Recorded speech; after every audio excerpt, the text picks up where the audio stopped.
ಸ್ನೇಹಿತರೆ, ಈಗಂತೂ variety variety ಸಾಂಗ್ಸ್ನ collar ಟ್ಯೂನಾಗಿ ಮಾಡ್ಕೋತಾರೆ. ಆದರೆ ಕೆಲವೊಂದು ರಿಂಗ್ ಟೋನ್ಸು ಬರೀ 90s ಕಿಡ್ಸು, ಅಂದರೆ ಆ ಆಸ್ಪಾಸಲ್ಲಿ ಹುಟ್ಟಿರೋ ಮಕ್ಕಳು ಮಾತ್ರ ಕೇಳಿರ್ತಾರೆ. ಅದು ನಮಗೊಂಥರ ಸಂಗೀತ ಇದ್ದಂಗೆ. ಬನ್ನಿ ಅದನ್ನು ನಾವು ಕೇಳ್ಕೊಂಬರೋಣ, 90s ಮೆಮೊರೀಸ್ನ ಮತ್ತೆ ತರೋಣ.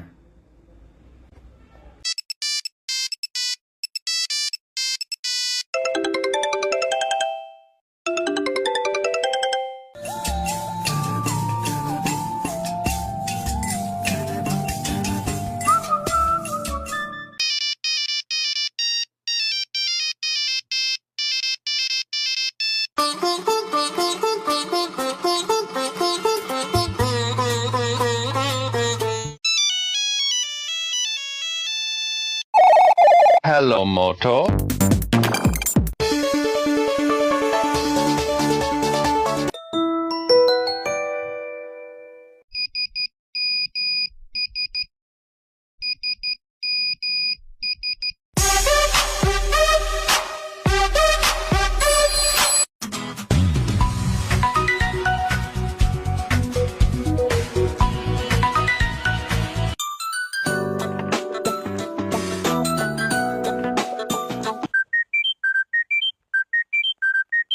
ನಿಮ್ಗೆ ಯಾರಾದರೂ ಎಷ್ಟು ಏಜ್ ಆಗಿದೆ ಅಂತ ಕೇಳಿದ್ರೆ ಈ ಎಲ್ಲ ಫೋನ್ಸ್ನ ಅವ್ರಿಗೆ ತೋರಿಸಿ ಅವ್ರಿಗೆ ಅರ್ಥ ಆಗುತ್ತೆ.